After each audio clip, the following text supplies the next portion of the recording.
And one. Oh, take down our brand there. What up? I gotta remember what to look. So many options. Okay, so we are live. I can hear us on Yay. the things. Welcome, everyone.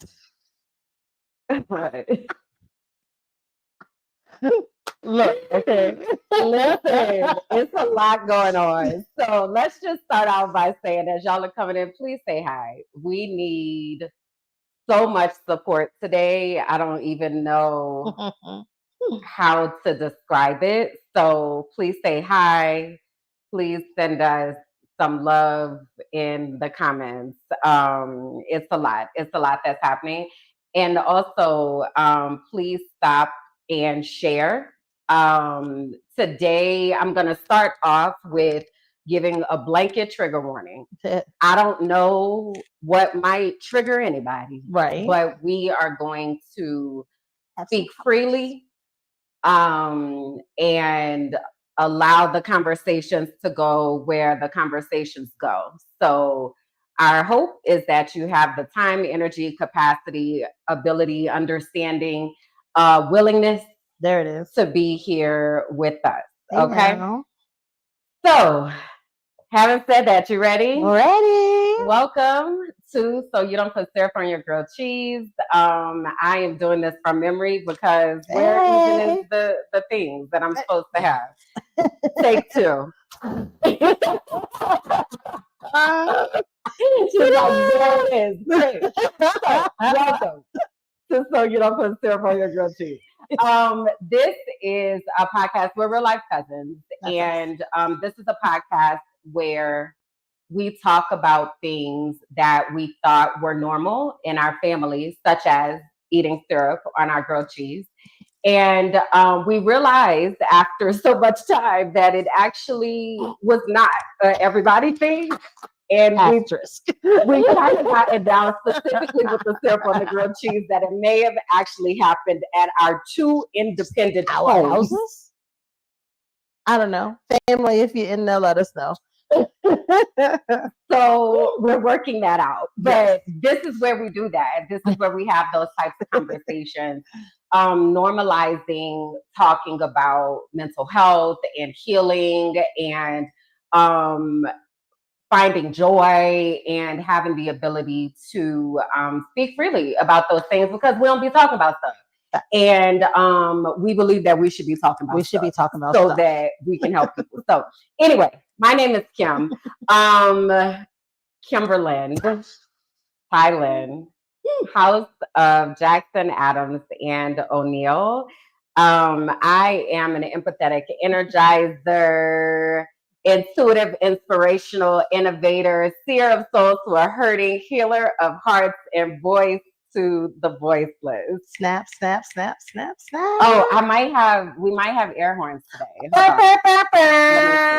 If we don't, I will pitch it. I volunteer as Do we tribute. have air horns? Air horns? We have it?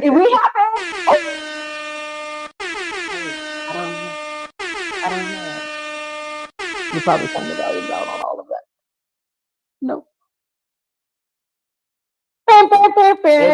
It's just delayed on the earpiece. Just joke. Yeah, so it was a lot. Oh, okay. It's like 6 of them that went. Woo-hoo. Okay, tell the people. Well, I am Kalonda. I'm still Kalonda. House of Jackson, first of her name. I am an assistant of entrepreneurs, beacon of banter, creator of content, dancer of dreams, excellence enchantress, and NOLA native. And you got your Saints jersey on today. So look, who are they playing today? We don't have to stay here long. I don't want you to, to become saddened. It's okay. It's all right. I'm gonna work through it. I want to say it's the Panthers. Don't kill me if that's wrong, but okay. I think it's the Panthers. I love the Saints, y'all. Okay, I really do. And they have had a very rough season. I don't really know this team that has been playing. I know we've had some injuries, But we've also had some people that weren't playing up to their snuff that weren't injured. People weren't injured on the defense. Why can't we tackle? But anyway, I'm still gonna go and support. I'm still gonna go and watch. I'm still gonna go and lose my ever loving mind just because I love them. It's the experience. It brings me joy as much as it drives me crazy. It really does. Wow. It's something like I enjoy it. I enjoy watching it, and then I deal with the sadness when they inevitably let me down. But hopefully today is different.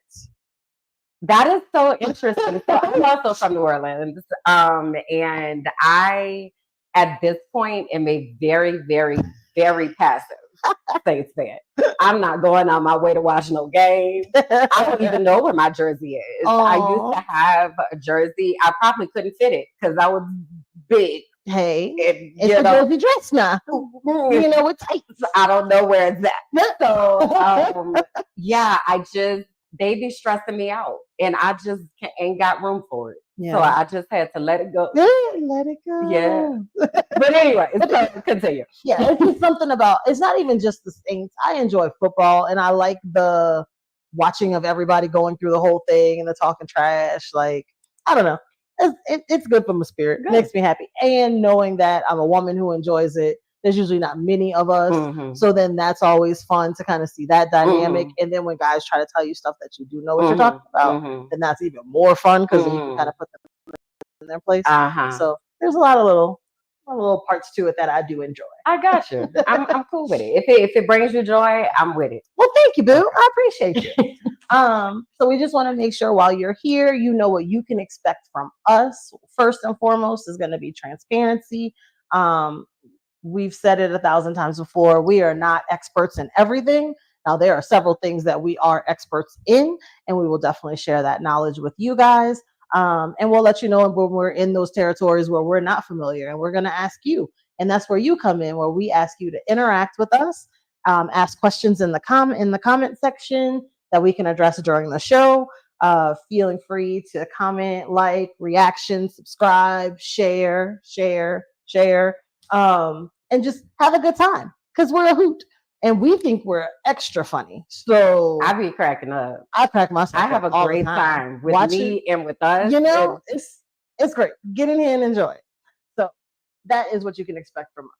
Kim, what updates do we have? Okay. So doing some shout outs here in the comments. We have folks watching from Virginia. Please tell us where y'all are watching from.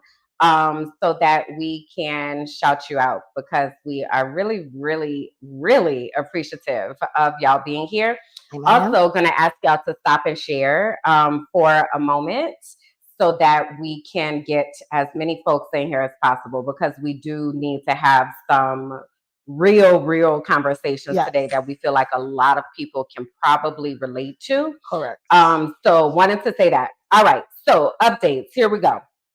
First off, we have launched our internship program, and our internship program is to be able to find folks to help us. We're aunties, okay? And we are okay with the fact that we are aunties. Amen. We have accepted that, meaning it's some stuff that we need help.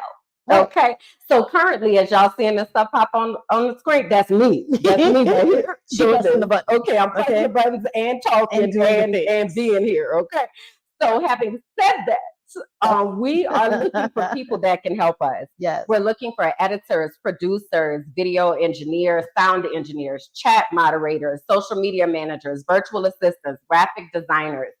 People in the area where you're like, I want to create content. I am creating content. I want to expand how I create content. We are looking for you. Primarily, we're looking for folks that are between the ages of 18 to 24. Mm-hmm. But if you fall outside of that range and you're like, but that sounds like something I would want to do, please do it. Okay. Mm-hmm. So on the screen, if you're watching, there's a QR code that you can scan, or you can go to the website, tinyurl.com/so-you-don't-put-syrup on your grilled cheese, the acronym, intern app. Okay, so that is on the screen right now, and I'll also put it onto the banner. All right. That's the first thing. Second thing, hold on, y'all. I'm trying to do all this at the same time. Where we at? There it is. All right. So taking this down.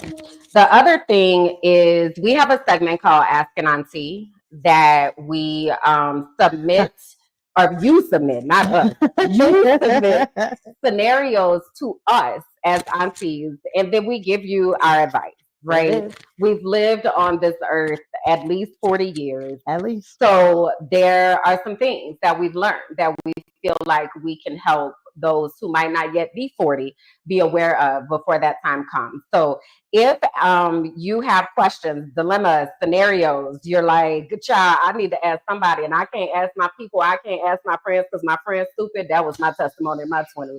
I'm not calling them. We didn't know. We thought we knew. We were all figuring it out together. We ain't know. You know? So if you are like, I want to ask somebody that has a little bit more wisdom, please do submit through Ask An Auntie. So tinyurl.com/askanauntie. All right. So let me put that. Y'all, I'm over here with the bells and the whistles. Go ahead. Okay. Go ahead. All right. Take this down too. Okay. So I'm gonna leave that up for just a little while longer. The other thing is we said we need a lot of support, right? During the show. We mean that in all aspects of that word. But one of the ways that you can support us very easily is by using our emojis. So we have individual emojis, and these are ways to like send us like super love and be like, girl, I see you, and also I'm a part of this community. So you want to tell the people about your emojis?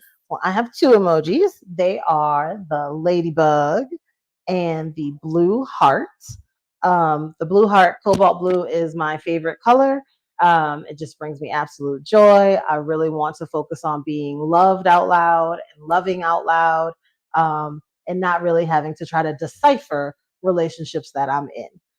The ladybug has been just a symbol of good luck, prosperity, hope, change, loving the future, and has really been following me throughout this journey from moving from the United States to Medellin, Colombia, and just kind of taking me through that process, and really, really, I don't know, just gives me a way to say I'm learning to listen to the universe, learning to listen to God and the messages that they're sending me daily. And it started with me paying attention to the ladybugs. I love that. So you're getting hearts and ladybugs in the comments. I don't know if you can see them. All the versions of the heart. But thank y'all for that. And so my emojis are what are my emojis? Oh, my emojis are the sunflower and the crayon. So yellow is my favorite color. I have on my yellow glasses. It brings me joy. Yellow reminds me of the sunshine and just beautiful sunny days. And the crayon, because I feel like I spent a lot of my life living in black and white. And I've been making a conscious decision to color the fuck out of my life. There it is. Because I didn't get to do that for a long time. So those are my emojis. Now, having said that, you probably heard me curse. It's probably going to be a lot of cussing today. I just want to go ahead on the list. So if you got earbuds, you need to put them in, put them in. But we are going to speak very, very freely. All right. The last thing is, if you're saying to yourself, that looks like a good time, I want to be a guest on the show, that looks like so much fun, you can join us by emailing mindingmyblackbusiness@gmail.com with the subject line, let me on there. Okay. And that's how you can sign up to be a guest. Do want to let you know though, if you want to be a guest on the show, you have to taste syrup on your grilled cheese. It is mandatory. Okay. So that's the part of it. So prepare your heart, mind, and spirit for that. All right. Okay. I think that's it. I think I'm done. She's like, with the update. Yeah. So, hey, what is here? Yay. Okay. So, I'm seeing y'all shouting us out in the comments. Okay. So before we get started, I know like we technically have the transparency moment, right? But I wanted to ask before our transparency moment, where are your brain people girl today? I feel like that would be an easy way to kind of get into before you get into that, I'm sorry. I didn't tell people about our new edition. to the studio? So we have a new addition to the studio, and what we hope to happen over the time of this podcast is that we add more and more things to the studio, right?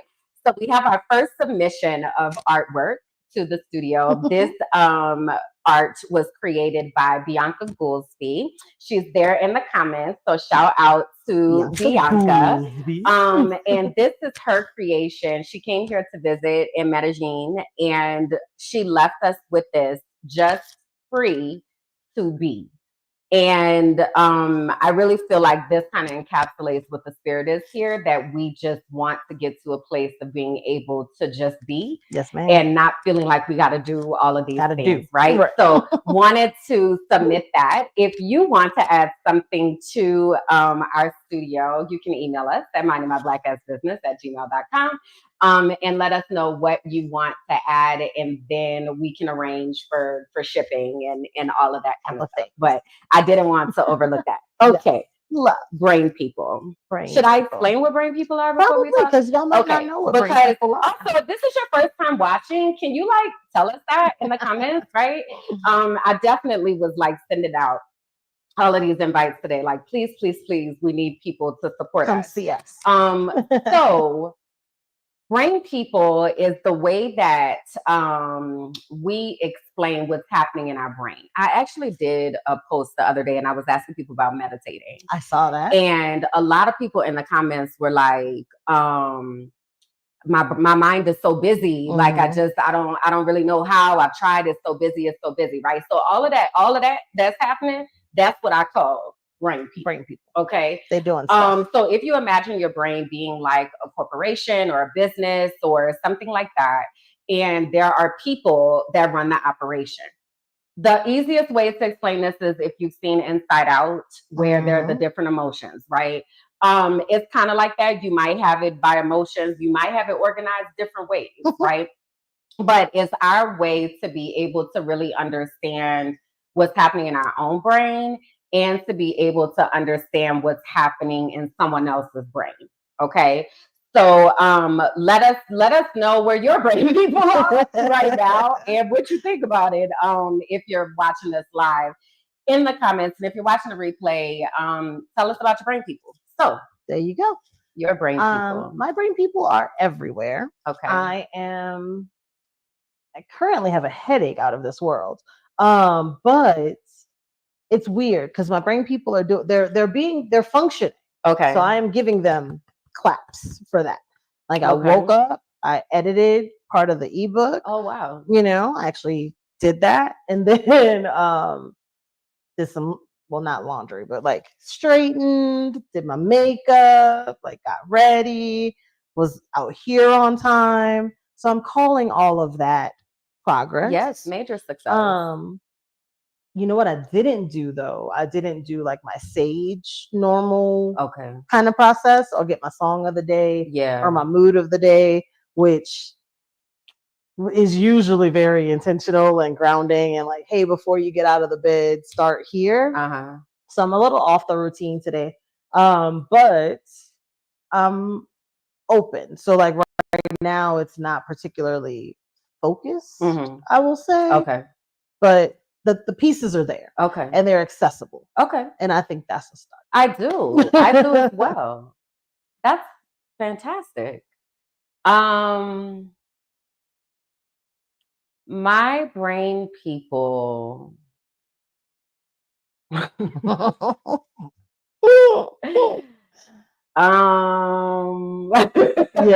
My brain people feel like they are vibrating in place. There's a lot of movement that needs to happen. However, they are stuck vibrating in place. So all of that energy that needs to create some type of forward motion is just right there. Yeah. I can say this morning, we definitely had to meditate, definitely had to do the grounding.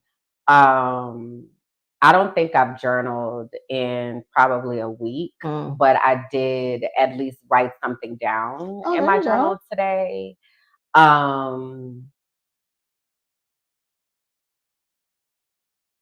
Yeah, we're kind of vibrating. I actually like feel it, and it's not a headache, but it just feels like a vibration just in my head, just right here, just doing this.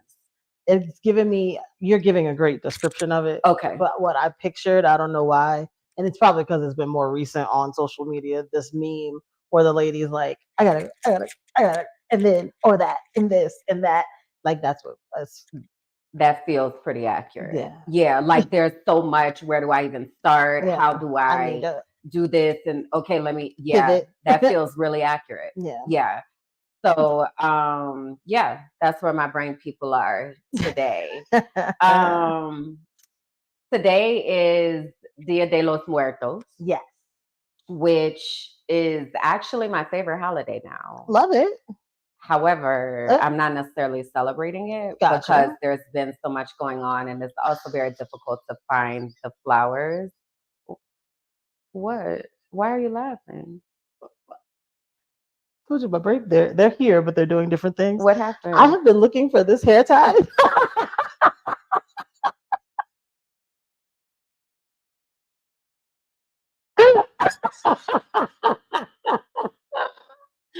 Oh my God! I have been looking. What length? Days, bitch. Are you days?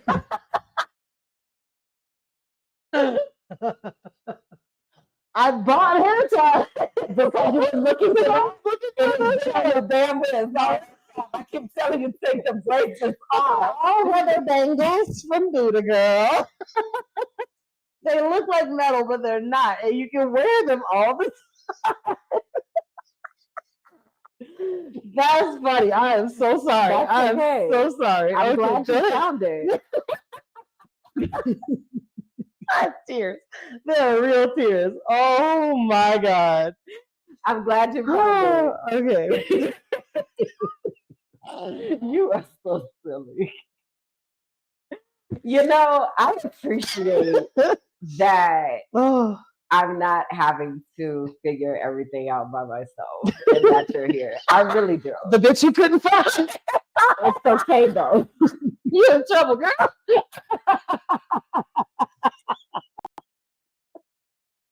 Oh my God. Oh my God. But no, I really appreciate that you are here. I'm happy to be here. I truly am. But yeah, so because you know what it does? It helps my brain people get unstuck. Gotcha. It helps my brain people get unstuck. Like it's like it's not necessarily like a shaking, but it's just kind of like it's not just you. Like it's okay. Like there's other stuff that's happening. So that was funny. That was funny. But so yeah, I wanted to kind of start with that. I was saying it's Dia de los Muertos, and Dia de los Muertos is my newest favorite holiday, second to my birthday, right? And my birthday is on Valentine's Day, in case anyone was wondering. And needing to send something.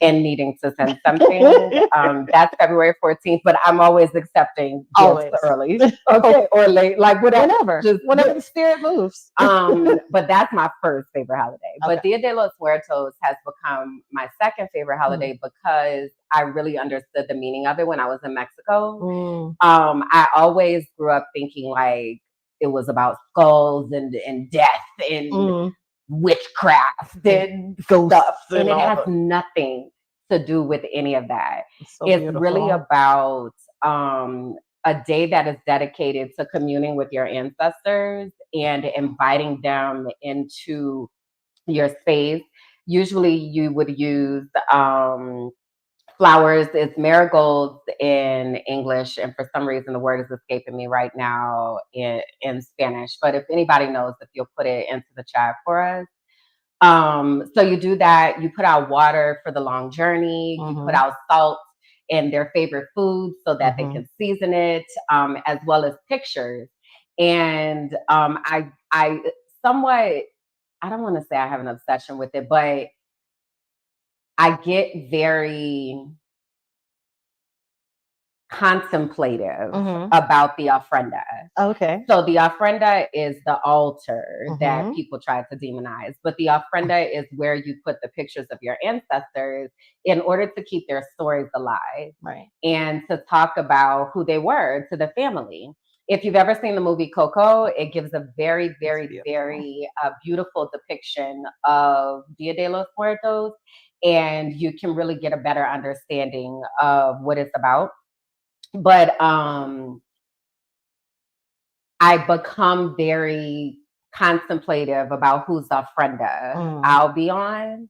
And then sometimes I get really, really sad because I don't know whose ofrenda I'll be on because I don't have any children or nieces or nephews, or I got kicked out of godparenthood. Did I tell you that before? Yeah. So I'd be like, so who's our friend at? Each other's. Will I be right? But then when we're gone, because the whole premise is the other people that we've touched and didn't even realize. But behind us, it has to be somebody to keep it going. Yeah. The people we didn't realize. I hope so. It is. So yeah. But anyway, I've been thinking about that a lot, and I've just been doing a lot of reflecting.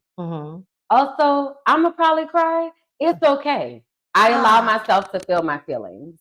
I shouldn't have put mascara on. That is one of the reasons why I don't put makeup, because I just forgot a bag of water a lot of times. But I've been doing a lot of reflecting because a lot is going on. So, oh Lord, where do I start? So the most pressing situation that has been happening is, and I have to take full accountability and responsibility for this. This is my fault. Okay. I want to be very clear in saying that. So some of y'all might remember in July, I'm okay. In July, when I had to leave to reset my visa.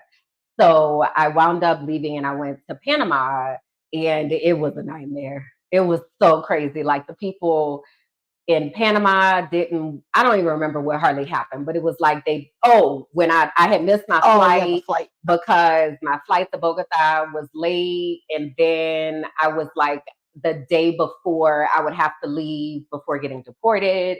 And I was trying to explain that. And then that took a while. And then I missed my flight. So then I had to stay a night in Bogota, which meant that I had to stay longer in Panama so that I could come back and reset my visa. It was a lot.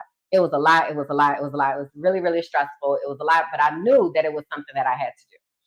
So that was in July. Well, in everything that's been happening, I miscalculated when I was going to have to renew my tourist visa so that I can stay an additional 90 days here in Colombia. And I thought that I had until November to renew. So I filed for my extension October 5th. And I'm just waiting throughout October, waiting for them to be like, yeah, girl, you're fine. And then it came back and it was like, you're rejected, sis. Actually, you were supposed to be gone October 3rd. So you're going to need to come holler at us. And the level of disappointment, I think, is the biggest emotion that I feel, because it's something that is so important to me. And I'm like, how did I miss that? Like, what happens? So now things are kind of up in the air. I'm definitely going to have a fine that I'm going to have to pay that I don't have money to pay. I'm going to have to leave in some way, shape, or form. The question is, are they going to allow me to come back? So I have been reaching out to attorneys and people like, oh my God, what am I supposed to do? But also like fighting all of this disappointment, because how did I let myself get here? So that's been the biggest thing. So then that created like this absolute functional freed. I can't even say functional. It ain't functional. It absolutely created this freeze of not being able to do much of anything, like eat, drink. Like I just haven't really been able to function, which has made me hyper aware of how autistic I am. And that realization is so interesting because it's new. I'm actually about to put up on YouTube, hopefully today, a blog or vlog about me talking about like how I got diagnosed, or how I even figured out what the hell is going on,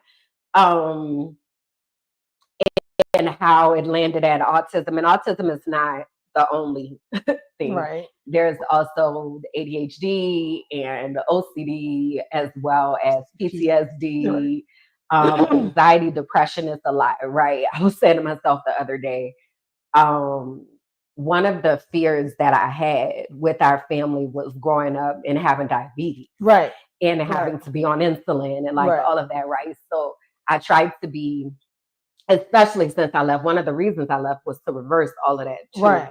And I feel like I've done a really good job with that. But while I'm not on insulin, I have to take medication for my mental health. Right. And I never thought that would be my reality, you know? So I've really just been trying to ground, right? And like, cause I feel weird in my body. I feel not necessarily on edge, but maybe. Like that would be fair. Like I messaged you yesterday and I was like, I don't want to talk. I need to be quiet. I need quiet, because though my brain people are vibrating in place, there's still a great deal of noise that's happening. There was this meme or video or something I ran across the other day when it showed like all of the way that the mind of someone who has ADHD or all of this stuff going on in your brain, like how overstimulation works, basically, of how, it's all of these complex sounds and how that can lead to a meltdown. Yeah. And it's hard because there are so many stigmas when it comes to autism and what the face of autism looks like. Yeah. So people's understanding is so limited. And because of that, they choose to label you. Like, it's like, oh, you just being lazy. You just need to get up and do whatever. Just go get a job. Like, it's totally fine. And even I was telling Kalonda yesterday or whatever day, Friday, I don't feel like my brain is in a space to be able to function in the systems that my brain once was able to function in.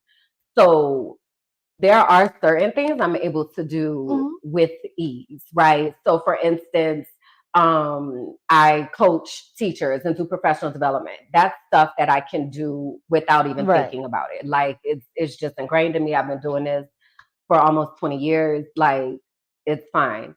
But for instance, somebody said to me, just get a customer service job. Like, I could not imagine taking in that much energy. And people are terrible. So especially now. It's like that.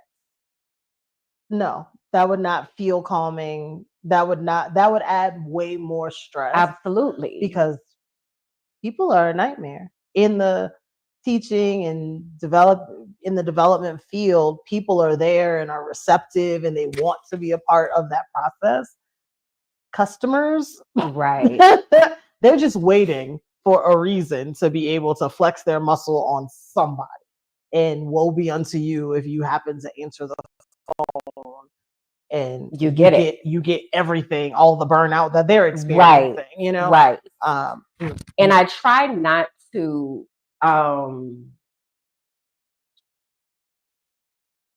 when I was in customer service and when I was working with people, and even now when I have to make calls, like I try to be very, very, very conscious of understanding this person is not the problem. right, This person right, just answered the phone. Correct. They don't even know, they're not the one who pushed the button. nothing. They, you know They what I didn't mean? make So the I try decision, to start be the process. correct. So I try to be very, very aware of that, but everybody doesn't operate like that. Yeah. So then it's like, okay, I don't want to put myself in that Yeah. position. So then it's like, okay, but I have all these amazing ideas and I have all these things that I can do, but when my brain is in meltdown mode, right, I you can't access it. And this is so for those who may need an additional layer of understanding. So one of the things, my bachelor's degree is in biology, my master's degree is in education. My chosen research is in brain development, brain research, neurodivergence, because we just don't know enough about our brains, which is weird to me because our brains control everything, Right. but it's the organ we know the least about, and it's the least that we seek information about. So I got really, really interested in this when I was back in the classroom. But the reason I bring it up is because when your brain, so our brain exists in, let's call it two quadrants. We have our downstairs brain, we have our upstairs brain. Our downstairs brain consists of our amygdala, which is the center of our fight, flight, freeze, fawn response. Our downstairs brain also holds two important questions. Am I safe? And am I loved and connected? When our amygdala is triggered, our downstairs brain directs all resources into survival. Right. That's it. Right. That is it. Yes. Right. Then we have our upstairs brain, and our upstairs brain is where we are like creative. Right. And we are asking questions. What can I learn? What can I do? Right. How can I grow? How can I be better? Like all of these things. And and we can't access our upstairs brain if our downstairs brain is not stable, safe, and secure. So I keep reminding myself, and this is like you're in your downstairs brain, like you're in your downstairs brain, and you have to be able to shift. Am I safe? Today, technically, yes, but also like all this other stuff is going. So it's like I just keep going back and forth through this. Am I safe? Am I connected? Am I safe? Am I connected? And it's been a lot. It's been a lot. And I have been doing my best to use every tool that I have in my toolbox from all the years of therapy to go another day. Right. And it makes me sad though, because I thought I would be so much better by now. And I'm not. And well, I am. Yes. But I'm not. I'm like, I don't want to. This is the reason I say I'm not. Because I haven't been in a day by day, like minute by minute situation in a long, long time.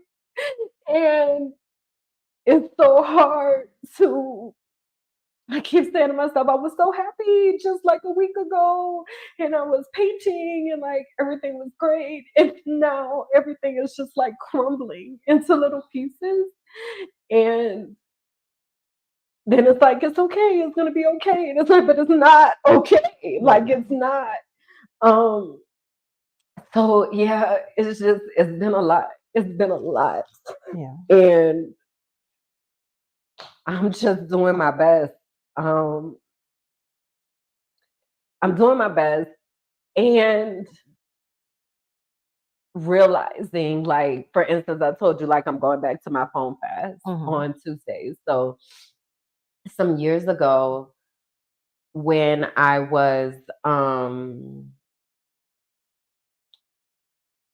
working and training and like doing all this stuff, I used to intentionally not talk on the phone on Tuesdays because it seemed like somebody always had an emergency on Tuesday. So I was like, take me out the rotation. You understand me? If you're gonna die, you're gonna have to do it on another day of the week because Tuesdays I'm not available. And so I was looking at my calendar and I was asking myself, where do I have space to give myself to be able to intentionally ground myself? And I feel like Tuesday is a good day because Monday I work and Tuesday will give me some time to kind of recuperate from that. And then if I have to add another day, fine.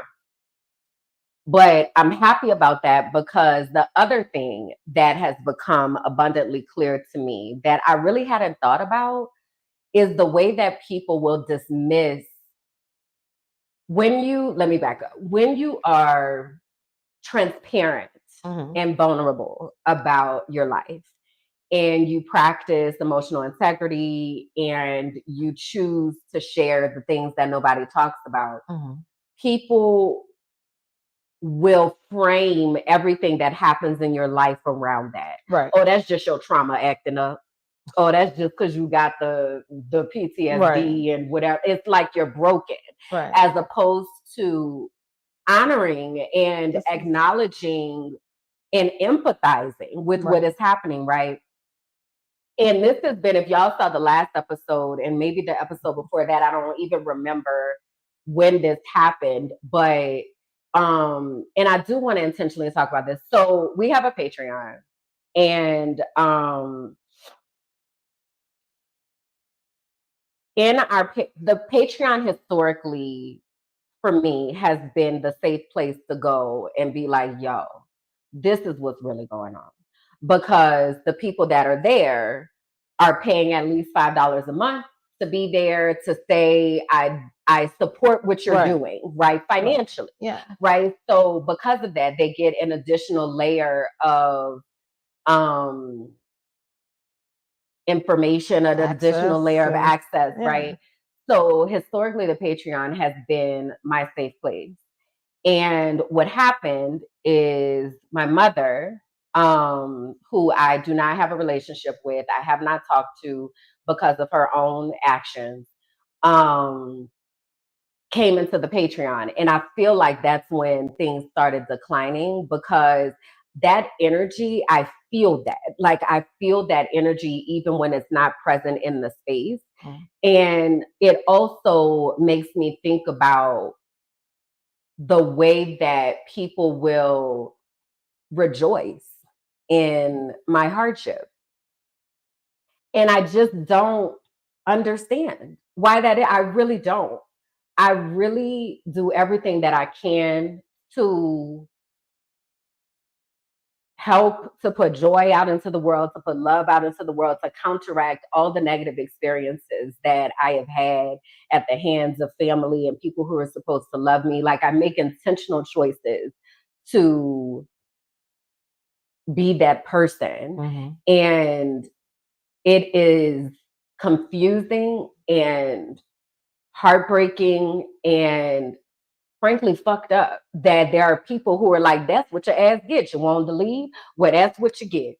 Well, now it's hard. Now, oh, I guess so. But if you wouldn't have been on your high horse, that, you know, and it's just like, it's so, I see why, and I am not a celebrity by any means, but I see why people who have higher visibility choose to come off social media or choose not to have comments or choose not to share pieces of their life, because there are people who actively be wishing that you fail.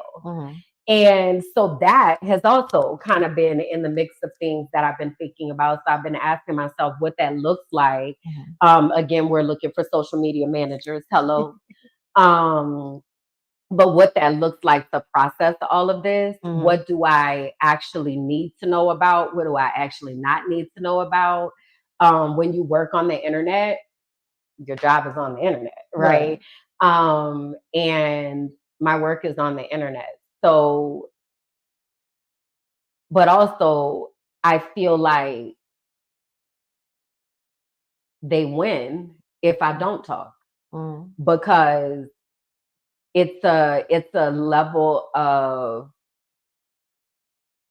activism and a middle finger to all the things. Like I am gonna talk about this stuff because nobody does that. Yeah. And there are people that are experiencing this right now, right? Yeah. And then the last thing that I want to say before I let you say whatever is floating around in your mind. I'm a life coach, right? And I think another misconception is that just because you're a life coach, therapist, fill in blank here, right. You don't have any issues, as if we stop being people, as if the world stops moving, as if things stop happening to you. And I want to break that stigma because I'm a person. Correct. And I know that a lot of my life, people look at my life and they look at me as something to consume. They don't necessarily look at me as an actual person that they know in real life, right? And it's very easy, and I've said this many times before, it's very easy for me not to exist in people's real world. It's very easy for people to pick me up when it's convenient and put me down when it's not. When what I need is people to actively be a part of my life. I need you to actively care every day about whether I'm okay, and it's tough in this November of rectifying that everybody that has access to me is not using that access to better me. And then the grief in the process of cutting that off, because then it looks like you're by yourself. You're cutting off more people. You know what I mean? So I'm a pause because I know that was a lot. And I'm interested, for those of you all who are watching, what your thoughts are. If you have any questions, feel free to drop them into the comments. But that is what has been happening in my world. And it's been a lot. Yeah. So for you, what does it look like?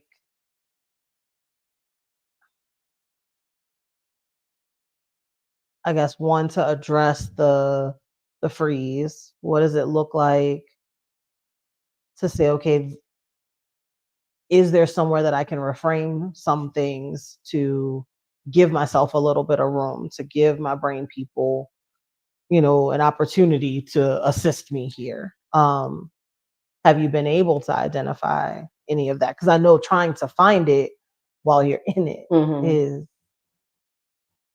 damn near impossible. But, is that something? I feel like our conversation on Friday was helpful when you were like, I know you don't have the answers. However, you might want to tap into your therapist. I'm reaching out to her today to see if we can talk tomorrow or Tuesday. I think that is something that will help. It's tough, especially because the other conversation that we had was about eating. Yeah. And I was telling you the other day, I've realized that I have had disordered eating for a while. Not just the inability to swallow and always choking about to die. Right. And actually having people do the Heimlich maneuver. Like actually choking. Correct. Right. And actually having at least 3 to 4 experiences where I was like, okay, well, I'm about to die. Food is going to take me out. I'm by myself. But I'm realizing I actually had one of my therapists when I was in Pennsylvania. She was telling me that's not it's not a biological issue. She was like, that's something that's happening with trauma. There's something else that's happening there. So I've been trying to work through this for a while, but when I get stressed, I don't eat. I'm not hungry. I am nauseous. The thought of food makes me want to vomit. I don't know. Yeah. That's not what we spending time on. Right. And my bachelor's degree is in biology. I know I have 3 weeks before I starve to death.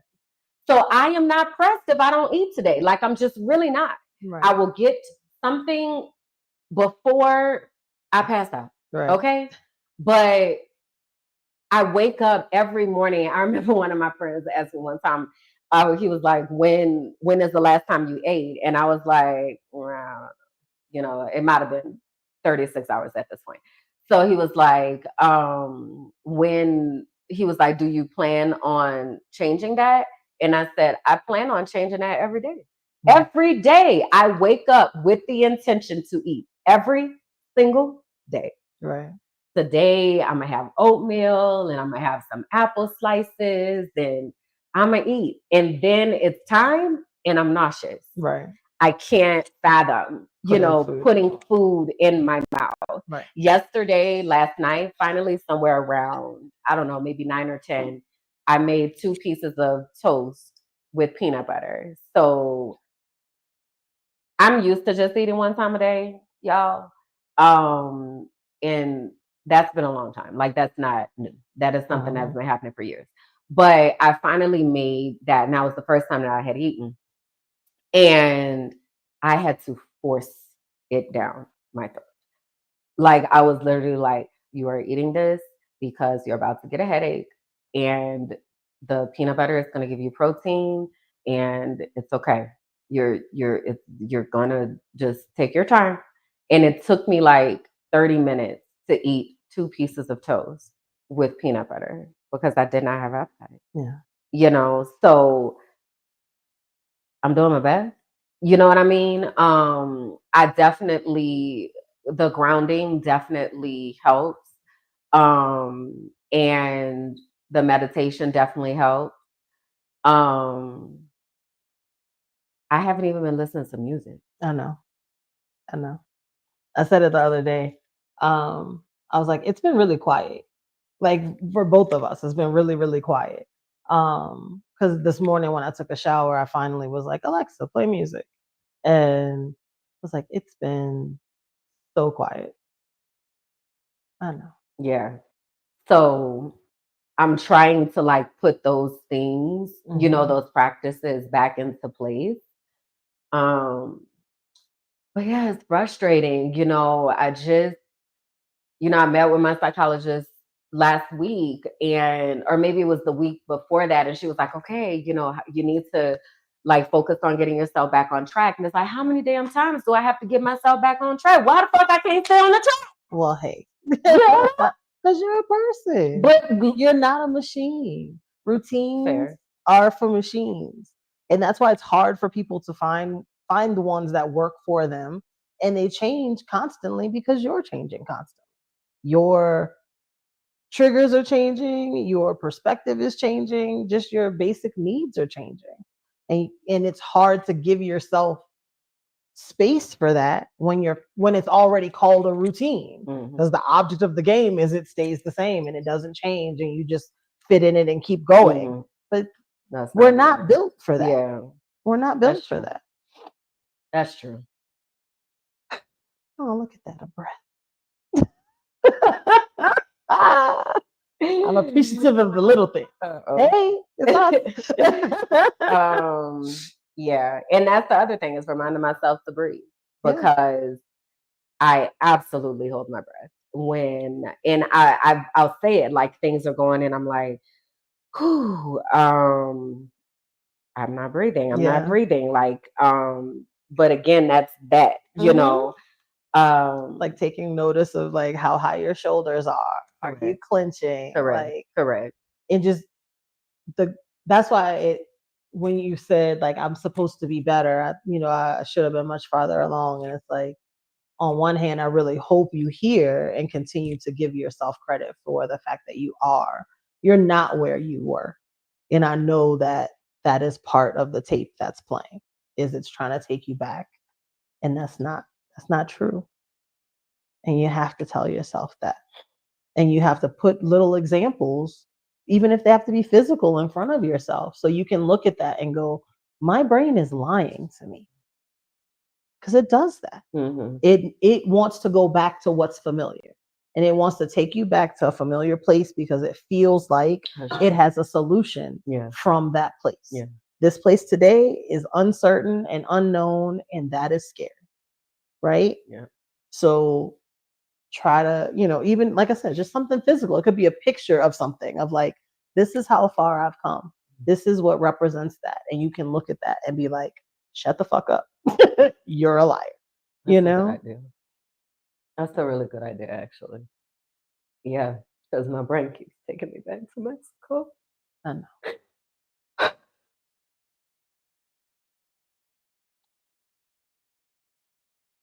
So for context,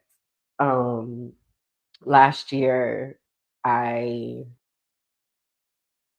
had to leave to go back to Mexico City for a while, and it was a nightmare. It was so traumatic. And I feel like my brain feels like I might have to be in that type of situation again. Not necessarily in Mexico, Right. but if I have to wind up going back to US and they don't let me back in the country, and then I'm like, I'm not gonna be able to do that. And that's what my brain keeps telling me. So I'm going to have to figure out what I can put in front of myself to be in today. And that's the thing, anxiety is all about worrying about the future. Right. Right. And it's hard to be in today. And sometimes feels reckless because it's like you're supposed to be doing something. And in many cases, I don't know what to do. So then that's when I get stuck because I don't know what to do. But what I hear you saying is the to do is to focus on what's happening right now. And tomorrow beats tomorrow. Tomorrow. Figure out tomorrow. And activate the people, like you said, you've been working with the attorneys, or trying to identify an attorney to really answer the questions. Really activating those professionals because those are the ones who can give you the answers. Like no matter how you spin your wheels, you're not gonna find that answer on your own. So just being aggressive, intentional, whatever you call it, just until you're able to get those answers from those people, but not tasking yourself to try to find the answer because that's just spinning your wheels. Correct. And that's just wasted. And that's what I'll do is I'll be like, okay, let me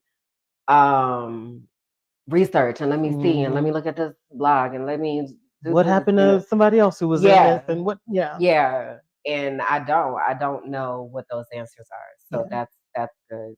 That's good. So okay, enough for me. I'm done. I feel like I told you on Friday. It was done. I told you. No. I think we talked about this already. I feel like we discussed this. I'm gonna take it back a little bit. When you were talking about the ofrenda and like communing with your ancestors and stuff. So I use this app called Sage. And it like just kind of goes through like the daily meditation. It may even have like a daily grounding. I don't want to say, because people take the word ritual wrong, but ritual, basically, where, you may just pray or, focus on water, focus on the earth or what have you. Anyway, one of the exercises that it has you do is one based around your ancestors. And it was interesting because I had never heard of this before, but it was like not just your blood ancestors, but like, your family, people who had, your grandparents and parents and kids, like that lineage, but that there's also ancestors of the land. like just ancestors of those that are near you that have gone before you that may have something that they need to teach you, so that when you are reaching out, you know, and actively trying to engage your ancestors and looking for answers, including, you know, the ancestors of the land, and asking, you know, what is it that you would like to teach me, and see what messages you get. You know, it may come from someone that you don't know and that isn't a family member. And I was like, isn't that interesting? And much like the meditation question, and everybody's answer sounded like my answers when you asked me. I was like, child, my brain does not stop long enough for me to meditate. And you were like, that's not the object of the game. Because I was like, well, what if nobody comes forward? And it's like, you just do it again. You try until someone does, you know, and then be curious, you know, what's your name? Where are you from? Like, whatever that is, and just truly just be open to what that message could be. And I was like, how interesting. You remember I told you that when I was, I think I told you that when I was working with my therapist that I had talked to Nanny? Yes. Or Nanny talked through me? Yes. Yeah, Nanny is our grandmother. She passed in 2017. Yeah. Interesting. Yeah. I really like this idea of the ancestors of the land, because our great grandmother, so Mommy's mama? Mommy's mama. I don't know who that is. But that's what Madea told us. She's indigenous. Right. Correct. Yes. Right. Yes. That's why I brought it up. I don't know her name. If anybody from the family is watching and you have that information, feel free. Please feel free to let us know. But our grandmother, we called her Nanny. Our great grandmother, we called her Mommy. And then Mommy's mom, who we don't have a name for, right, was indigenous.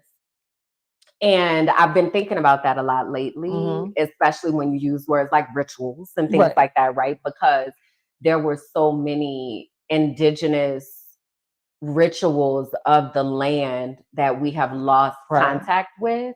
It's actually one of the reasons I love being here in Colombia, because I feel like there's a healing that's here. Yeah. This is interesting. I think I want to go to the park today. And you know what? My psychologist, my homework this past week was to define family. And she told me she wants me to paint a painting about it. I gotta finish. We'll talk about that in a second. I gotta finish the other one first. But I feel like, okay, I received that. I love you too. So working on that, did that. I'm like, how else can I deflect?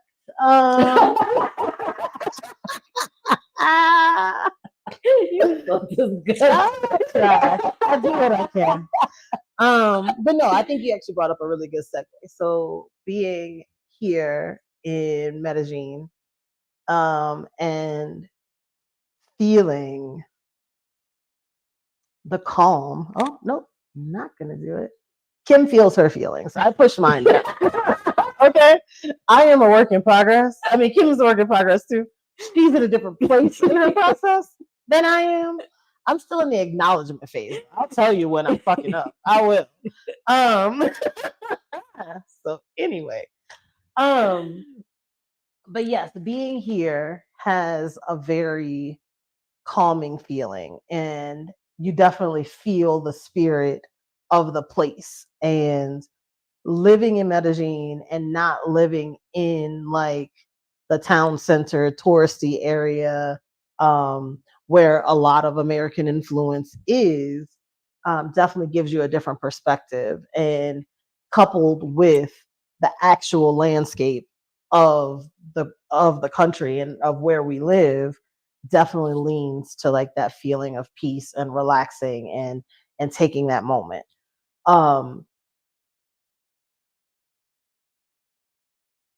I knew coming here because we had a conversation about it, about having to like release your own personal biases and understanding that you have a bias, and or privilege in coming from America to Colombia and specifically to Medellin. So I was, you saw it? Did you see it? What? It's a hummingbird. Kalonda is sitting hummingbird. I'm sure you saw it. And then right back down. I have never seen hummingbirds visit her like every day, 2, 3, 4, 17 times It's a day. wild. I don't never see the hummingbird. It was right there. Which is it's a problem though, because I'll be on like a business call and be like, okay. So I gotta find a way to not be as like I don't know how to not be excited about it, because at this point, like I really do feel like there are the messages that are coming in from that. So I feel like I have a duty to honor it, and that it's not always for me. So, if you're on a conference call with me, you might get a quick flip of the camera to look out my window and be like, it was a bird, did you see it? But anyway. Okay, but wait. I just looked this up. Okay. So this is from AI. Okay. Hummingbirds are often seen as messengers of love, joy, and lightness. In Mexican culture, they are thought to be messengers from heaven, carrying messages from loved ones who have passed on. We'll see. Telling y'all. That's wow. But go ahead. I'm like, thank you. Wow. It it just happens all the so stuff like that. You feel that. You feel here. it. This you happens feel it here. here. Yeah. And so I came in like, okay, I need to be aware, When I got out, off the plane, Kim gave me all the instructions on how to get here safely and what to do and whatever. And I was like, I just don't know. And so when I got in the cab and I'm paying with the card and the guy takes me to the gas station and is like, okay, get out. We got to go in here and pay. I'm like, okay. You got to check the bias that says I'm about to be kidnapped and all my belongings stolen at this point. Like, that wouldn't make sense. If that was how they treated every visitor from the airport, no one would come to America, right? America. To Colombia. To Colombia. The America part came because when I went to Comuna Trece and we were with the other group from Atlanta, when we got to when we actually got to Comuna Trece, we went to lunch. And when we're sitting down waiting for the food, one of the guys goes, because you literally like walk up a million, it's a hill. Everything's a hill. Everything's stairs. It's the mountain. We live in the mountains. So you walk up forever, right? Then you get to like, there's a stall of t-shirts here. There's like a daiquiri kind of shop right here, which is really cute. Except it was like highlighter pink and highlighter green. Oh, that sounds like all. I was a little concerned about the color, but anyway. Wow. So they have the two stalls, and then there's like this little tiny like alleyway or whatever, and then it's just stairs. So it's like regular concrete stairs, and then it's these like then metal stairs, but they're like up in a spiral, and it's like a tight spiral. Okay, I wear a 9. No, I don't. I wear a 10 in shoes, and I'm like, you have to turn sideways to get your foot on this step, right? I'm like, how are people drinking at this restaurant? So anyway, we get up these stairs, go through, get to the restaurant, whatever. We sit down, and then the guy is like, yeah, I was wondering, Miguel was our tour guide. I was wondering if Miguel was taking us somewhere to be killed and eaten. I'm like, well, I don't think they'd get very many positive reviews on Airbnb if they did that. Just stuff like that, So having to check your own biases, but also being able to say, hey, you may think that's funny, but that's not cute and that's not true. Like, don't do that, So just kind of seeing that where you go. I had some visitors and I was able to see those biases in real life. And it's not, I don't think it comes from a malicious place. I can talk. I just think it's from just not knowing, ignorance, what has been portrayed in America of South America, of Medellin specifically, that you come in and have this particular expectation. I just implore anybody, not just coming here, but traveling abroad, period, to be open, and to say, this is not America. It would be silly to expect anything that happens at home to happen here. Can I just say, to the point, so first of all, every time you say America, it makes me cringe. It makes me cringe. And the reason it makes me cringe is because when I did for a brief moment have a Spanish teacher and I said something about, we were practicing like how to introduce yourself. So it's like, me llamo Kimberland, soy americana. And or soy de, no, we were talking about Americana. So she said, don't say that because we're Americans too. Correct. She was like, there's North America and there's South America. And the fact that the United States feel like they have the monopoly on what American means, and they're Central America, like they're America. Like this is a whole situation, right? So every time you say America, it makes me cringe because I've actively stopped saying it. And you will hear me say I'm from the U.S., people in the U.S., blah, blah, blah, whatever. Right. But also there are Americans. And let me tell you about Americans. I do not subscribe to being an American. I don't subscribe to American ideals. Americans are extremely entitled to the point somebody said to us, well, I ain't never been nowhere where they don't use U.S. dollars. Nigga, this is not the U.S. Like, what are Every place that's not the U.S. may not take. Well, this isn't in English? No. The language here is Spanish. Right. This is a different country. But what will happen is people from the U.S. come not just with these biases, but with the level of disrespect for the people. And y'all are seeing it right now in the U.S. And I don't know if we need to make time for that segue today. But y'all are seeing it right now. The propaganda, the way that people talk about immigrants and people who are not from the U.S. as if they're the bottom of the barrel, they're lazy, they're murderers, they're this, they're that. And that is just not the experience. And I will tell y'all, the people in Mexico and the people here in Colombia have taken such good care of me. And I mean at my absolute worst. As a matter of fact, when I talk about had to go back to Mexico last year, that harm that I experienced was not because of Mexican people. That was because of somebody that was from America that I thought was my friend.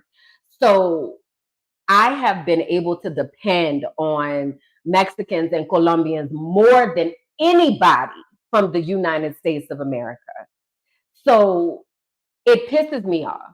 It makes me angry. It makes me so protective of this experience. Yeah. Like that really made me be like, if somebody else want to come and visit, there's going to have to be a questionnaire that you're going to have to answer first before you can come, because I'm not bringing nobody else into this beautiful experience for you to come with your ignorant ass and you don't know that they don't use dollars. I'm done. So just being aware that there are differences and traveling to resorts and places that cater to Americans from the United States is different.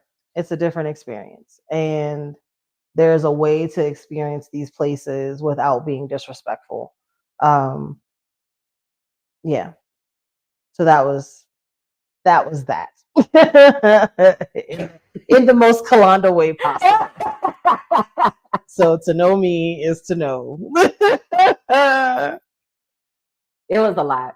It was a lot. It was a lot. In the part, and I keep saying this anytime I've talked about it, is like I hate that it sounds, because it was I had a good time. I enjoyed the visit. It was just, I also took those things very personally, because this place for these past 2 months, however long, has been my home, and I felt like my home, I felt like this house, like there was disrespect in certain areas, and that was just really hurtful, and it wasn't what I expected. Yeah. So then boundaries and expectations, right? I think it leans right into that. Is that I used to, and I say used to because I feel like I'm actively trying. I used to set it up where I did not expect anything from anybody because it wasn't safe. And it often led to hurt and disappointment. And I also was a person who wasn't going to confront you about it. So then I was just left with the hurt and disappointment inside my body, you know? Now it's understanding that expectations are necessary and also known as boundaries. And learning those distinctions and saying, you know what, it's okay. I want the people around me to do what they want to do. Period. I don't care. I don't care. I'm not going to judge it. If that's what you want to do, if that's your experience, and if it's something that I think I would enjoy, then cool. Let's go do that together. Let's make that happen. Let's put that on an itinerary. Let's do that. But in order to have that, I need honesty and I need integrity in that process of what that looks like. Because while I'm not going to judge you about what it is that you want to do, I will judge you about your relationship to the truth in relation to describing that and putting that out there. Because that's where everything becomes unclear and that's where people get hurt. And for me, I shut down and I will shut it all down and be like, no, thank you, nobody, no access, never again. So you just build a wall for everybody. Because now I can't trust nobody. People. Yeah, understood. Because I thought I could trust you. Right. And I can't. So what makes you different from this person? You know, and so it's like, I need to protect myself. And I'm realizing though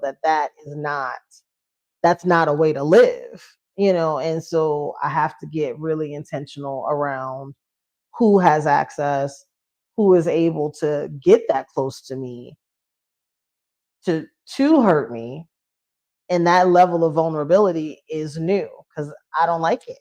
I don't like it. I mean, I know you need it. I definitely have it in certain relationships where there have been those examples of safety and that it's like, okay, I can be and just breathe and not feel judgment or worry or have to figure out what mask I'm gonna put on to be successful in this particular endeavor. Like I have that. And in trying to, I guess the pendulum swung too far the other way because I was just like, okay, everybody that's here now is good and is safe and knows and understands and, you know, we're all on the same page. But we're not all on the same page because why? Because people don't talk about stuff like this. And people be lying. And people lie. So I think that was really my lesson in making sure you're talking about it. Having those I'm trying to remember. I know I'm forgetting it as I'm thinking about it, but literally you said it earlier of like,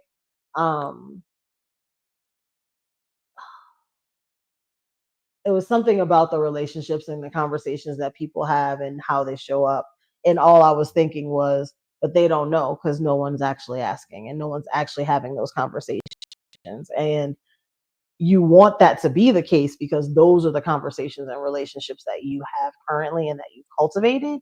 But it blows my mind every time, Kalonda. Every time I encounter someone who does not practice integrity, does not practice emotional integrity, does not practice vulnerability, like stays at this surface level, it's jarring because that's not how I have relationships with people. But I realize that so many people have those types of relationships where they just don't talk about things. Yeah. Like the conversations are so about nothing. Yeah. And that's why what do you get? What is actually happening? All of this fluff, I don't want to hear it. What is actually happening? That's not how people have relationships. Yeah. It's wild. It'd be effing me up bad because I think that we're on the same page, and then you're like, what happened? I thought What is happening? we were clear. It's very different, and then it makes you look at, or for me, I can't speak for you. I use I statements. I look at myself like I must be missing something. Like I must be doing something wrong because this doesn't make sense. And this would be so much easier if like we had this just normal conversation about what's actually going on. Like, yeah, it's been an experience. And in this case, this one was a little sobering, but it was like, you know what? At least now I know where I stand and I know how to move going forward. And I think that's the biggest thing, and to not take it personally. And then that was the other thing for you when you were saying, that there are people out there that are actively like preying on your downfall and happy to see you in a place that's uncomfortable. That says more about them than about you. That has nothing to do with you. And I say this 1,000 times. Other people's opinion of me is not my business. That ain't got shit to do with me. Nothing. I don't care what you think about me because it has no bearing. And I hate to hear I just hate to hear how that affects you, and because I know how far you've come and I know how hard you work to create this life that you have for yourself and that you deserve, yeah. So anyway, I don't know. It's been interesting. So did you put this into your blanket? So it is in my blanket, which is also a little irritating. But it is what it is. Because there was also like adventure and excitement in there as well. And it's honest. My mood blanket, we've talked about it, but my mood blanket, just kind of goes through what my moods were by the day, what have you. It's just a real part of my blanket, that says like, hey, this was these couple days. Yeah, snapshot of time. Right. Yeah. But it's also a lesson, a teeter between the toxic positivity and just positivity. So just give me grace on that one. But that I'm trying to make the best of it. So you want to show them where you've blanket. got it? So we'll transition into Krafty Kousins. Really quick. We need a theme song. Bianca said, F them people. F them people. Agreed, but that's also a lot easier said than done. So this is what I've done thus far. This blanket is much lighter in color than my other one. My other one was very like rich, deep colors, so it came out kind of dark. So this time I really wanted it to be something lighter, so I picked a lighter palette. This probably represents 2 weeks. It's going to be a 2-month that I've been tracking my mood, so I still have a little ways to go. I just need to sit down and actually crochet it. But this is about 2.5 weeks of what's been going on. So each row. So each row is a different mood. This is just the first row of the new month, just showing that's a new month. So like these 2 rows were this day. Okay. So one was brown and then one was coral. Brown might have been sad, and then coral was like calm. So it was like those 2 things happened. Then this white is like uncertain. This teal here is happy. Cloudburst might have been like exhausted. The yellow is like excited, adventurous, kind of purple was like productive, motivated. So just all the different moods. Mhm. So you get a little bit of I everything. love this. So you just can kind of take a look back and see like, oh, I remember that day I was pissed about da da da, and be like, oh, this is what that was. Like that's angry. That's the no mercy party. Like I know that. Like I know What a that no I know mercy what day this was. So yes, so that is my current craft that I'm working on, and how far I've gotten thus far.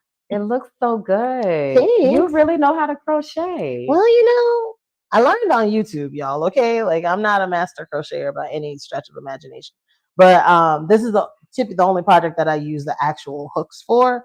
I usually do chunky crochet with like just my hands and really thick yarn to make blankets, which is also really fun because they work up super fast. Yay. Yay. Okay. Well, my Krafty Kousins contribution Dun, dun, dun, dun. here. I guess I'll put it here. It's a little big. But so Kalonda crocheted, I'm doing a mood painting. And all of these different colors represent different things. So for instance, like this bright pink is happy, and teal is, you know what? I don't want to She's tell like, lies. I'm not gonna. I don't even know. She's like, my brain people are not. They're not in the office. Okay, they are not in the office. Okay, so this is like peaceful. And then the blue is like excited, ready, curious. The purple is, let me see, creative. Oh, that's showing up a lot in that. Yeah. And that green is like grounded. But this is about, I just did mine for October. So this is about through the middle of the month, it looks like. And then it's gonna look really different. I'm excited for what it's gonna actually look like because I want it to look kind of like geodes. Oh. So the idea is gonna be to like have some gold around on the borders, on the lines and stuff. So right now it's just like a bunch of different shapes and stuff. But I'm excited for what it's gonna look like. So that is awesome. Yeah. But same thing is I haven't even added the frustrated, the angry, the sad. Like I haven't added those yet. But I was intentional with the colors that I chose. There is a particular palette. But I felt like I thought it was going to be so bright. I was like, oh my God, it's going to be so blue and teal and pink, and it's going to be so fun. And then, like, hey, what about? But I have released that, and I have accepted. Actually, one of the meditations I listened to this morning was about acceptance.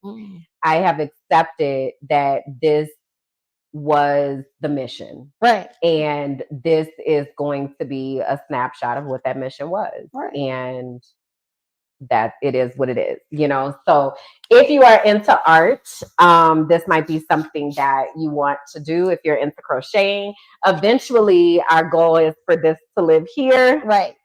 Okay. Ta-da! And it'll be part of the studio. And then it'll be part of the studio. So that is our Krafty Kousins update. Look out. That is that's what that looks like. Okay, so ask an auntie. Ask an auntie. Did we have the submission that you were thinking about, or do we? You know what? The one was the one that I put in here was the one that we talked about. But let's actually not. Let's actually talk about voting. No, that's the plan. Yeah. Okay. Sorry.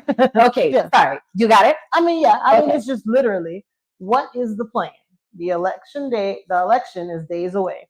There are parades depicting Kamala in chains, Halloween costumes with children in blackface and chains, while the captor is holding up racist hand signs. What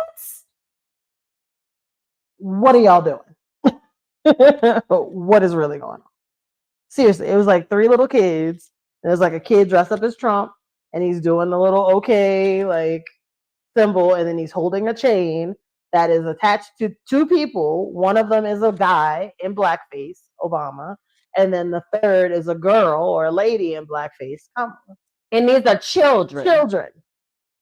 Children. Do you know where that happened? I don't want to lie. And there was a trailer in the back, so I don't know. Interesting. Well, I know the first one that I saw was in Pennsylvania, and I've continued. Pennsylvania is the reason that I left the United States of America. Okay, Pennsylvania. If you live in Pennsylvania, sorry too. Okay, the same way if you live in Florida, very much sorry to you. Because they just called our friend nigga in Florida. Correct. 2 days ago. Correct. 2 days. Children, high school children, driving from lunch, hurl nigger with a hard R out the window as someone just walking on the side of the street. So what's y'all's plan? Can y'all put that into the chat? Because first let's talk about this. So the election is on Tuesday. Yes. Did we get confirmation of whether our ballots made it? What was it? So we had a voting adventure. If you follow me on TikTok, I've been and on the Minding My Black Ass Business Instagram page, you've been seeing the things. So basically what happened is I had ordered my ballot electronically. It was said that it could be electronic voting, and I thought that meant electronic. However, that's not really what that had meant. That had meant that they give it to you electronically, but you still got to figure out how you gonna get it back to the United States. You need okay. So that began an adventure. All right. Yes. I thought it was gonna be simple. I'm gonna print this out, bada bing, bada boom, and then drop it in the mailbox. You know?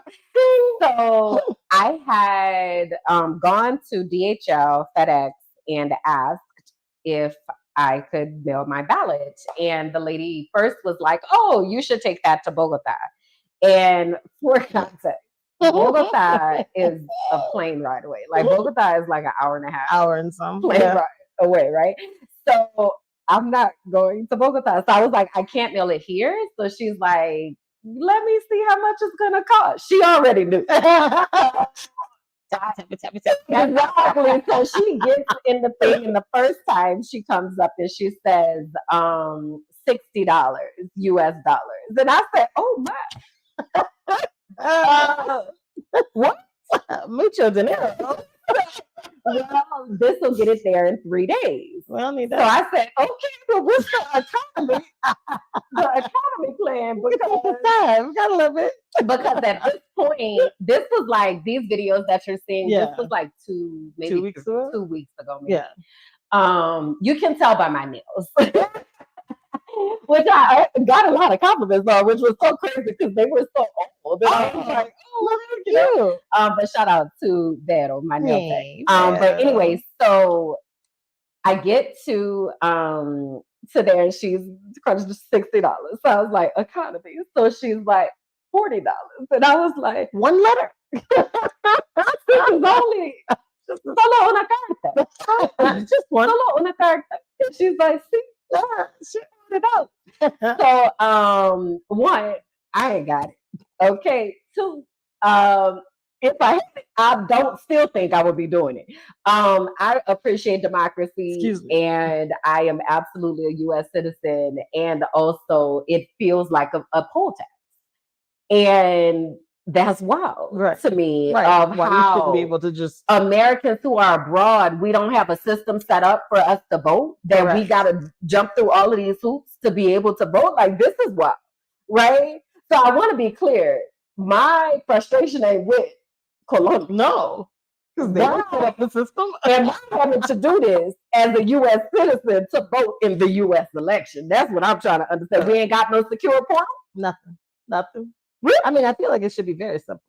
It seems right. So, we gave our ballots to the guest that came, and we are praying that everything went off okay, and they have been mailed. that they made it into the mailbox. And that the mailbox does not burn. And that they don't blow up the mailbox. Whatever mailbox it was put in. Bro. Bro. What the fuck? This shit is wild. Like, what? What y'all doing? What's the plan? I don't see no plans here. No one's as like worried or concerned. But you see why before you got here. Yeah. And I was like, so y'all all right? Because why is everybody acting like this is not happening? Like, super calm. Like they're legitimately blowing up the. What is the plan? I need to see some plans. And we're literally still getting inundated with requests for funding, like, oh, donate $25. We're, falling behind in the polls. And it's just like, the biggest thing that I realized about the US election is, I want to be careful in how I say this. The largest influence is based on these advertisement dollars and the people that are financing all of this. Period. That is the realization that I've had. And I don't think I really ever realized that before. This is wild. Like, even I saw what's her name? J-Lo was speaking at the rally the other day. Bad Bunny came out and said something. I think they said Ricky Martin said, "You're so sexy, red."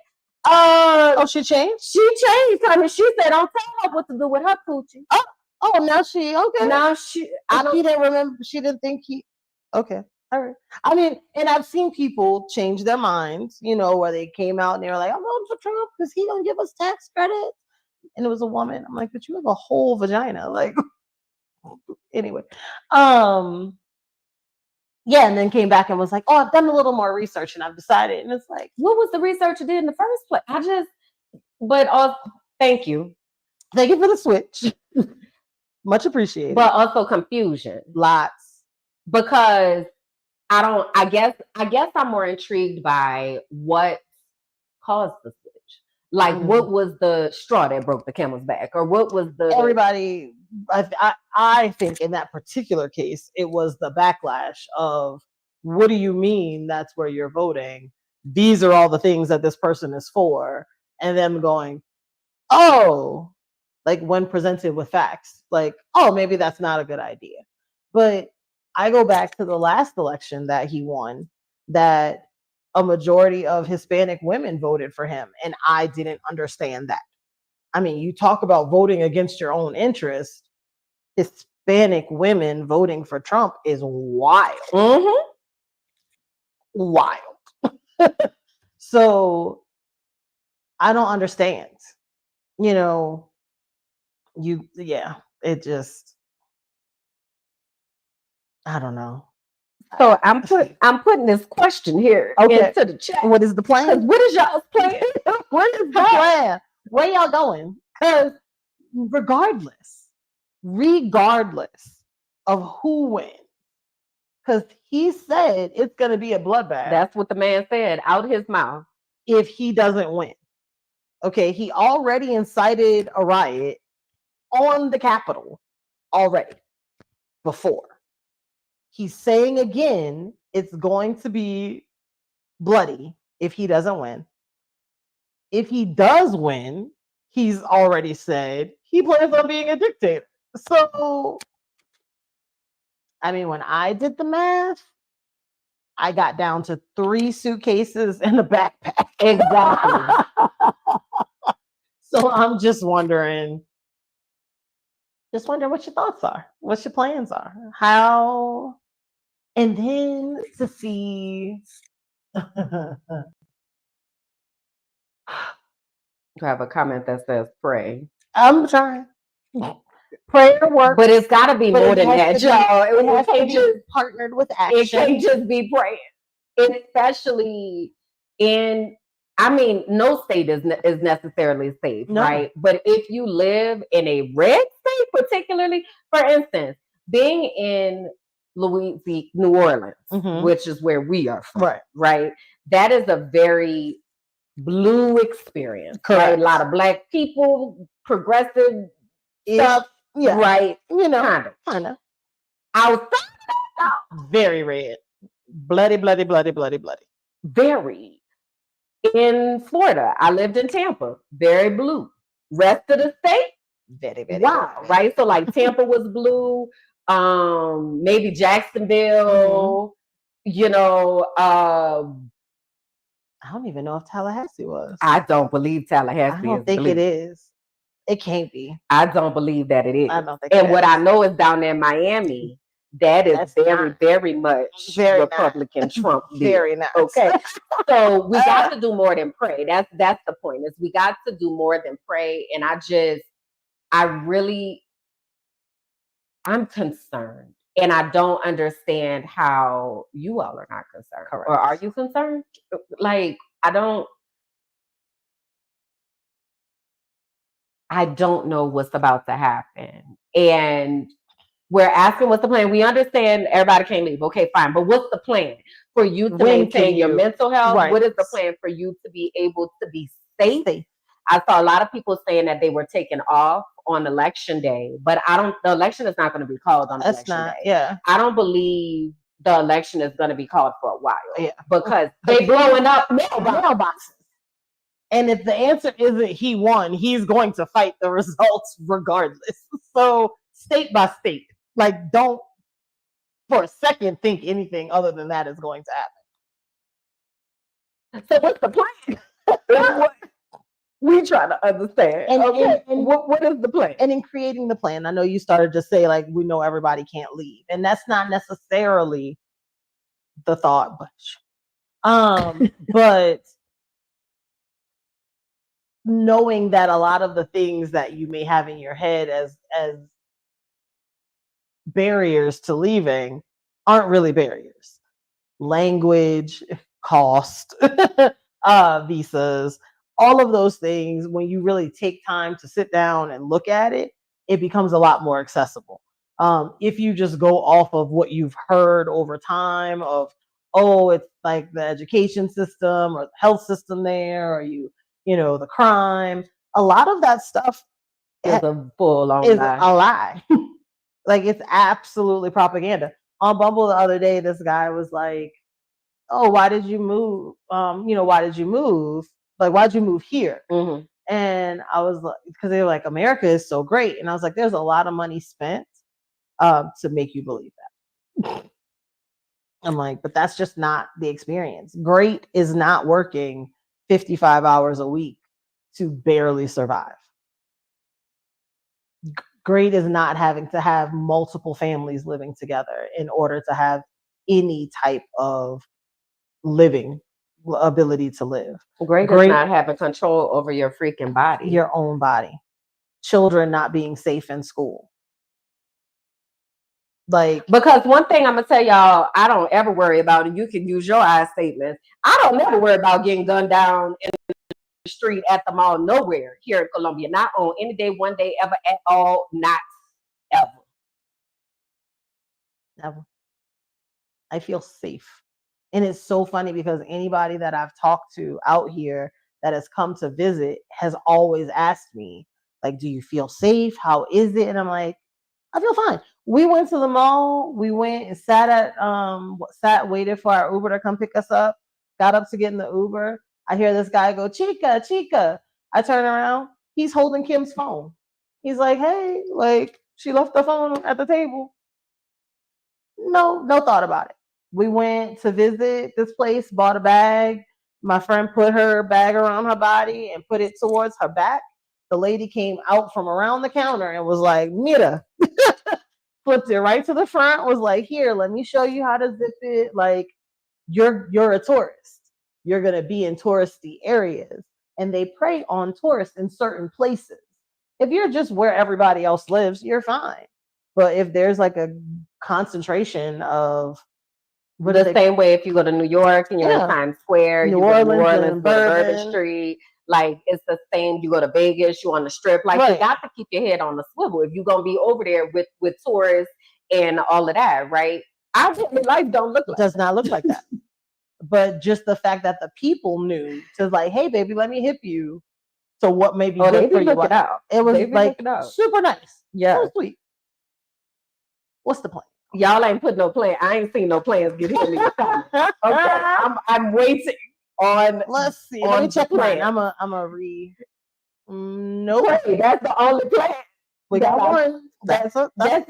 Okay. We got to do more. Okay. So especially for your mental health too. Because people that you didn't realize had these beliefs, it's gonna, I mean, the way people already feel more comfortable expressing it, and it's not necessarily coming from the people that look like the candidate that is causing all of this. It's people that look like you. Mm-hmm. The amount of Black men that I've heard that are just like, but he's great for business and he's great for tax credits, and she just put all the drug dealers in jail, and it's like, it's illegal. It was her job. If she didn't do it, let's just say people would have something to say about that. People would. But you are literally saying that money is worth more to you than your mother, sister, wife, girlfriend, neighbor, complete stranger having their own autonomy over their body. That money is more important than yes, that's what clearly, and continue to stand on it. Just like people joked about the man versus the bear whole thing, and willfully being ignorant on how to understand why women would choose a bear, because at least I know what the bear is capable of and is probably going to do to me. That when they finally put it out to men saying, what would you do if you got caught in the woods and you ran into a bear, or did he? And then it was like, oh, understanding. Now all of a sudden you have a frame of reference as to why a man would not be safe. Right. We shouldn't have to jump through hoops and contort ourselves to draw a picture as to why these things are, why it matters, why we need your support, So we're gonna give y'all some time because clearly y'all thinking. Yeah, that's what it is. They're coming up with a plan. We're gonna give y'all some time, but this is a real question. Yeah. What is your plan to protect your mental health? I'll say that my plan is to unplug as often as possible. On Tuesday, I'm not gonna be able. I'm not gonna be able to watch any coverage. Like, I'm just not, because that is anxiety inducing just thinking about it, and being so nervous for everybody who is in the US, people that we love and care about, that the toll that it's having on you. Like, I'm not, and I'm gonna feel it anyway, but correct. I'm not gonna be able to actively be involved. I cannot. So that is a plan. An additional plan for me is I'm probably going to intentionally talk about this with my therapist as well. Because if for all of us, like, even if you don't acknowledge that these things are happening and that these are issues, and even if you think it's not impacting you because you so whatever, it is. It is impacting you. It's in the water. It's in the air. It's everywhere. And we're removed. It's impacting us. Right. So I know it's impacting you, right? Acknowledge that and be proactive, as opposed to absorbing all of that, taking out on your family, like taking out on yourself. Like, be proactive in how you are going to support yourself. And again, this is not just about next week, because I feel like that's just the beginning. But we got to have a plan. I see here Bianca said, my plan is to reduce the content that I consume. What's y'all's plan? Okay. Put them in the chat. We have to have a plan for how we are going to support our mental health during this time, specifically if you are in the United States of America and watching Right. this. Okay. Woo. So, that's that. That's it. That's all That's it. for That's all. today. We did it. We did. Good We job. did. So, tell the people where they can find you, and I'll put the stuff up on the screen here. Sounds like a plan. You can find me at Kawana Bear, KAWANABEAR, on Instagram. On YouTube and Patreon, you can find me under Minding My Black Ass Business with Content Kalonda. You can also find me on Cash App if you would also like to support an American abroad. That is me. At $ Kalonda, KALONDA, in case you need to know how to spell my name. And otherwise, you can find me right here in La Casa. In La Casa. I thought I had already put this stuff in here. I thought you did. You know, hey. So Kawana Bear again at IG. Oh, there it is. Bam. And Kalonda at what you call them? Cash App. There you go. $ Come on. I'm like, what is I'm trying to say? And I'm KimberlandJackson, KimberlandJackson, Jackson, JACKSON, on Cash App. You can also find me at Minding My Black Ass Business on all platforms, as well as Kimberland J on Instagram, KimberlandJackson.com. We really, really, really could use y'all's support, specifically financially. We definitely are looking to increase our Patreon and get people in there. It's a minimum of $5 a month, but if you are feeling more blessed, feel free, $10, $15 a month. That helps us live. Okay, that helps us pay our rent. That helps us buy groceries. This is not to go out on a shopping spree. No, this is just to live. Okay. So if you are feeling generous in that way, please go to patreon.com/minding my black ass business. That's where you'll see our vlogs. That's where you get the first knowledge about things that are happening. That's where you're able to chat with us. All of that is over at Minding My Black Ass Business on Patreon. Again, that's only $5 a month, which is what, $60 a year, right? Which, by the way, there were people that were willing to spend $60 to be able to mail off the ballot.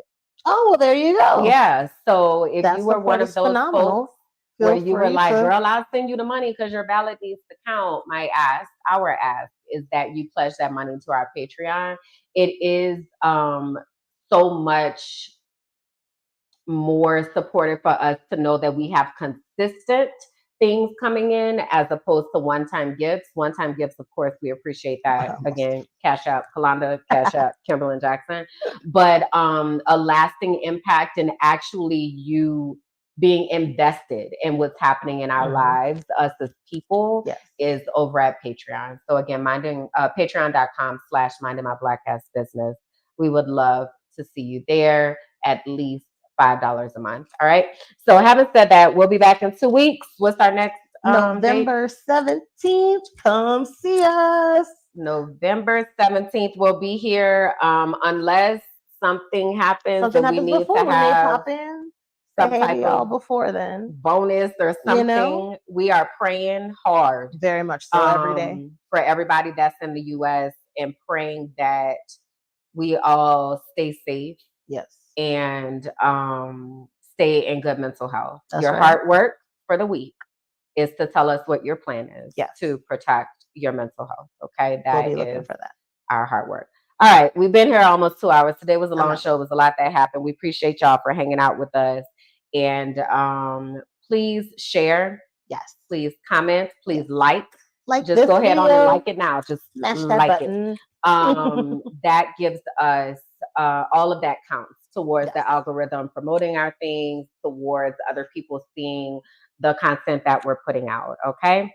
All right. We love y'all. I love you. Pray for the saints. Bye. Bye.